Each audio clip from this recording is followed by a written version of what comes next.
இன்னைக்கு என்ன பார்க்க போறோம்னா, அனலாக் எலக்ட்ரானிக்ஸ்ல லேப்ல வந்து நம்ம எல்டி ஸ்பேஸ்னு ஒரு ஏஐ டூல் யூஸ் பண்ணுவோம். அந்த ஏஐ டூல் யூஸ் பண்றதுக்கு என்னென்ன பண்ணணும்? ஃபர்ஸ்ட் வந்து நீங்க Play Storeல எல்டி ஸ்பேஸ்ங்கிற ஆப்பை டவுன்லோட் பண்ணிக்கணும். அப்போ என்ன ஆகும்? ஒரு டேப் ஓப்பன் ஆகும். ஃபர்ஸ்ட் எடுத்தோன்னே டேப் ஆனோன்னா ஒரு பேஜ் வந்து ஹோம் ஸ்க்ரீன் ரெக்டாங்கிள் இப்படி ஓப்பன் ஆகும். அதில் நீங்கள் என்ன பண்ணுவீங்கன்னா, உங்கள் லேப்டாப்பில் ஃபர்ஸ்ட் ப்ரெஸ் ஆர்னு ஒரு பட்டன் கொடுத்தீங்கன்னா, உங்களுக்கு ரெஜிஸ்டர் வந்து R1 R2ன்னு வந்து இப்படி கனெக்ட் ஆகி இப்படி இருக்கும். ஆக்சுவலி நம்மளுக்கு வந்து எப்படி இருக்கணும்னா, இப்படி இருக்கிறது நம்மளுக்கு சர்க்யூட் டயக்ராம் கனெக்ட் பண்ணுறது என்னன்னா, இந்த பக்கத்தில் மாற்றிக்கணும். டேபை ப்ரெஸ் பண்ணிங்கன்னா இப்படி இருக்கிறது இப்படி வந்துடும். ஸோ இதுதான் வந்து செகண்ட் ஸ்டெப். அடுத்து வந்து if you press the P then பியை ப்ரெஸ் பண்ணதுக்கப்புறம் என்ன பண்ணணும்னா பி ப்ரெஸ் பண்ணிவிட்டு அடுத்து மெனு பார் ஓப்பன் ஆகும். மெனு பாரில் ஓப்பன் பண்ணிட்டு நீங்கள் என்ன பண்ணணும்னா மெனு பாரில் போயிட்டு கீழே கோ டு என்பிஎன்ங்கிறத சர்ச் பண்ணணும். சர்ச் பண்ணிவிட்டு ஓகே கொடுத்து ப்ளேஸ் பண்ணிங்கன்னா என்ன ஆகும்? தென் தி சிம்பிள் அவைலபிள் உங்களுக்கு என்ன கிடைக்கும்? டிரான்சிஸ்டர் சிம்பிள் கிடைக்கும். Q1 NPN இப்படி கிடைக்கும். இது ஒரு விஷயம். அடுத்து ஸ்டெப் 5 என்னன்னா கம்ப்ளீட் டயக்ராம் லைக் திஸ். எப்படின்னா ஃபர்ஸ்ட் ரெஜிஸ்டர் R1 R2 இங்கிட்டு ஒன்றும், அடுத்து வந்து செகண்ட் ரெஜிஸ்டர் R1 R2 அடுத்து ரெண்டாவது ரெஜிஸ்டர் வந்து இங்கிட்டும் இப்படி கிடைக்கும். கடத்திட்டு எப்படி கிடைக்குன்னா உங்களுக்கு வந்து இங்கிட்ட என்ன ஆயிரும்? இந்த கனெக்ஷனில் go cross do not connect then diagram. இங்கே என்ன இருக்குன்னா நீங்கள் கடத்த டிரான்சிஸ்டர் இருக்குது பார்த்தீங்களா, இது வந்து கீழே இப்படி இருக்கும். இது ரெண்டும் கனெக்ட் ஆகாமல் இருக்கும். இது என்ன பண்ணணும்னா அந்த லைன் டூல் இந்த கனெக்ஷன் பண்ணுறதை வச்சுட்டு பாரை கொஞ்சம் ஸ்க்ரோல் பண்ணிட்டு போயிட்டு இந்த டாட்டோட கனெக்ட் பண்ணனா உங்களுக்கு டயக்ராம் வந்து இப்படி லைக்காக இருக்கும். இது ஒரு விஷயம். அடுத்து ஸ்டெப் 6 பாருங்களேன். Take the before and after diagram and then on voltage. First எப்படி இருந்துச்சு? இப்படி இருந்துச்சு. இப்போ நீங்கள் அதை கனெக்ட் பண்ணிட்டீங்கன்னா இந்த ரெசிஸ்டர் R1 Rஓட இதை எடுத்து இப்படி கனெக்ட் பண்ணிட்டீங்கன்னா உங்களுக்கு எப்படி இருக்குன்னா இப்படி ஜாயிண்ட் ஆகி இப்படி இருக்கும். இது ஒரு விஷயம்.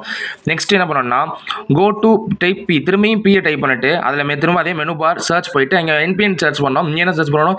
பேட்டரி சர்ச் பண்ணிட்டு ஓகே கொடுத்து ப்ளேஸ் பண்ணனா உங்களுக்கு என்ன ஆயிரும்? பேட்டரி இது மாதிரி ஃபிக்ஸ்ட் ஆயிரும். இதை என்ன பண்ணணும்?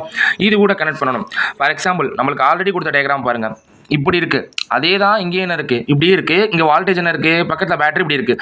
ஸோ இப்போ இந்த இடத்துல ரெஃபரன்ஸ் பாருங்களேன். இங்கே வந்து லைன் டூல் இந்த கிராஃப் மாதிரி இருக்கிறத வச்சு நம்ம என்ன பண்ணோம்னா இங்கிட்ட ஒரு லைனும் அதை மேலே எடுத்துகிட்டு போயிட்டு இங்கிட்ட ஒரு லைன் அதை தான் இங்கே போட்டிருப்பேன். Before and after. ஃபஸ்ட்டு எப்படி இருக்குது பாருங்கள், இந்த லைன் டூலுமே கனெக்ட் ஆகாமல் இப்படி இருக்குது. அடுத்து என்ன பண்ணியிருக்கேன்? இந்த லைன் டூல் கனெக்ட் ஆகி இந்த பேட்டரியோட கனெக்ட் பண்ணிக்கிறேன். So by this using line tool. இது ஒரு இது அடுத்த ஸ்டெப்பு. அடுத்து வந்து grounding on both transistor and voltage. Transistor இதுதான் டிரான்சிஸ்டர், இதுதான் என்ன வால்டேஜ். கிரவுண்டிங் சிம்பிள் நம்மளுக்கு டூல் எப்படி இருக்குன்னா அந்த ட்ரையாங்கில் தலைங்கீழ போட்ட மாதிரி இருக்கிறது தான் கிரவுண்டிங் சிம்பிள். அப்போ என்ன பண்ணியிருப்போம்? 2 ரெசிஸ்டர் கனெக்ட் பண்ணியிருப்போம், அடுத்து ஒரு வால்டேஜ் கனெக்ட் பண்ணியிருப்போம். அதில் டிரான்சிஸ்டருக்கும் அந்த பேட்டரிக்கும் என்ன பண்ணுறோம்? கிரவுண்டிங் கீழே அந்த சிம்பிள் எடுத்து இந்த ஏரமாக கூட கொடுத்தோம்னா கிரவுண்டிங் என்ன ஆயிரும்? ரெண்டுக்கும் வந்துடும். இது முடிஞ்சிச்சு. கிரவுண்டிங்கோட சிம்பிள் வந்து இது. அடுத்து வந்து line to draw extension draw பண்ணுற சிம்பிளுக்கு வந்து இந்த மாதிரி இருக்கும் தான் அதோட simple. Connect both transistor and voltage connect பண்ணியாச்சு. This all about the standard circuit connection and some value given to the according to the SAR given construction. So இது எல்லாம் என்னன்னா ப்ராப்பரான அதுக்கான பேசிக்கான ஸ்டெப்ஸு. இதை கொடுத்துட்டு மெஷர்மெண்ட் சார் என்ன கொடுக்குறாங்களோ அதுக்கு ஏற்ற மாதிரி இங்கே வேல்யூஸ்லாம் கொடுத்துக்குவோம். ஓகே ஆகிடும். அடுத்து பாருங்களேன். தென் we go to some basic information when go to the connection. பேசிக்கான இன்ஃபர்மேஷன் கனெக்ஷன் போகும். இப்போது நம்ம பிரெட் போர்டு பார்க்குறோம். பிரெட் போர்டில் என்ன இருக்குன்னா இங்கே நட்டு அப்படி இருக்கிறது ஹரிசாண்டல் ஒரு 5 bunch ஆஃப் நோட்ஸ் இருக்கும். இங்கே நட்டு இருக்குன்னா வெர்டிக்கலாக 5 bunch ஆஃப் நோட்ஸ் இருக்கும். ரெண்டு இப்படி இருக்கும்.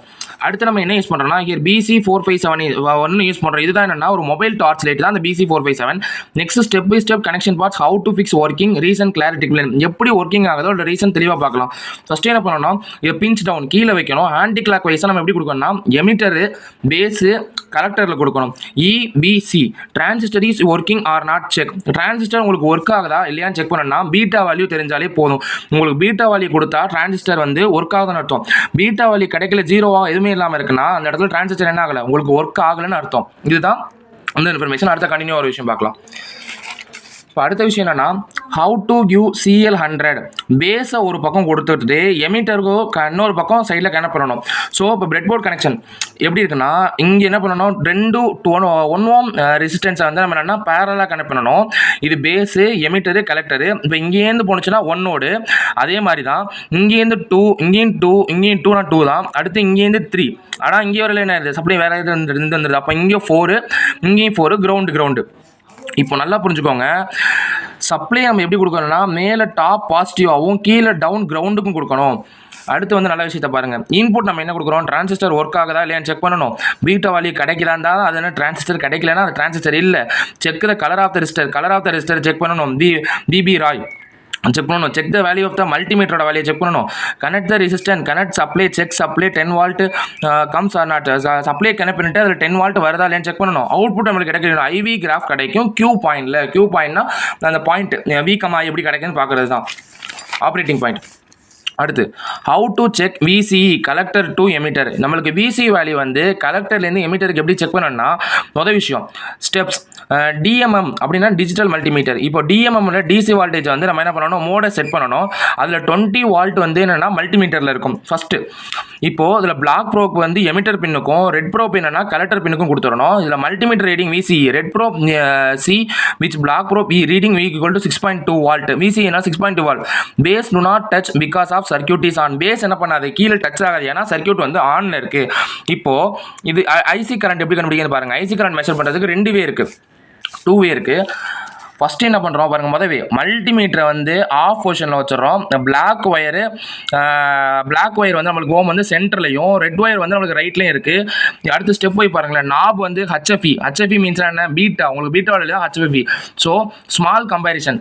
ஃபஸ்ட்டு நீங்கள் கனெக்ஷன் எப்படி கொடுத்துருப்பீங்கன்னா, கலெக்டர் வந்து ஆன்டி கிளாக் வைஸில் கொடுத்துருப்பீங்க. சாரி, கலெக்டரில் ஆன்டி கிளாக் வைஸில் எமிட்டர் பேஸ் கலெக்டர். ஆனால் இந்த ஹெச்எஃப்இல இந்த நாப் மாதிரி இந்த இடத்துல இருக்க ஹெச்எஃப்இல என்ன பண்ணுவீங்கன்னா, அப்படியே பாருங்களேன், எமிட்டர் இருக்குது அப்படியே உல்டா கலெக்டர் பேஸ் எமிட்டர் இன்டர்சேஞ்சிங் ஆகுது பாருங்க. ஃபர்ஸ்ட் கொடுக்குறப்ப எமிட்டர் பேஸ் கலெக்டர், ஹெச்எஃப்இல கொடுக்கும்போது எமிட்டர் கலெக்ட் பேஸ் எமிட்டர்.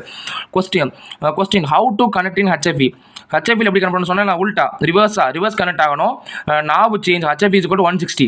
அதில் இந்த PCF 547 mobile torch light beta value means என்னன்னா, பீட்டா வேல்யூனா ஒன்றும் இல்லை, உள்ளார ஏதாச்சும் ஒரு சம்திங் ஒரு package, many package is called beta value. Package மீன்ஸா என்னென்ன பேக்கேஜ் இருக்கும், அலுமினியம் பேக்கேஜும் இன்னொரு பேக்கேஜ் என்ன பிளாஸ்டிக் பேக்கேஜ். அது அலுமினியம் பேக்கேஜ் என்ன நல்லா பாருங்க. அலுமினியம் பேக்கேஜ் என்னன்னா வந்து உங்களுக்கு CL100 தான் அலுமினியம் பேக்கேஜ். அடுத்து வந்து உங்களுக்கு BC4457 மிலிட்டரி அப்ளிகேஷன், இதுதான் பிளாஸ்டிக் பேக்கேஜ். பின் கான்ஃபிகரேஷன் எப்படி இருக்கும் ஃபைன் பண்ணுறதுனா, எமிட்டர் பேஸ் கலெக்டர். இது ரெண்டோட டயக்ராம் பாருங்க. CL100 வந்து இப்படி இருக்கும், BC457 இப்படி இருக்கும். CL100 எதுக்கு யூஸ் பண்ணுறாங்கன்னா இண்டஸ்ட்ரிக்கு யூஸ் பண்ணுறாங்க, கூலிங் யூஸ் பண்ணுறாங்க. அடுத்து ஹேவக். அதே வந்து பிளாஸ்டிக் பேக்கேஜ் மிலிட்டரி அப்ளிகேஷனுக்கு மட்டும்தான். அடுத்த விஷயம் பாருங்களேன், system, mall, hospital, IT company etcetera. CL100 application semiconductor fabrication, medical device manufacturing, PCB assembly for no dust. In a Q point does not change but change in the concept. Why what is the reason? Q point வந்து change ஆகல, ஆனா concept படி change ஆகுது. But why what is the reason? 3 காரணங்கள் இருக்கு. First Q பாயிண்ட்ங்கிறது என்னன்னு நல்லா பாருங்க.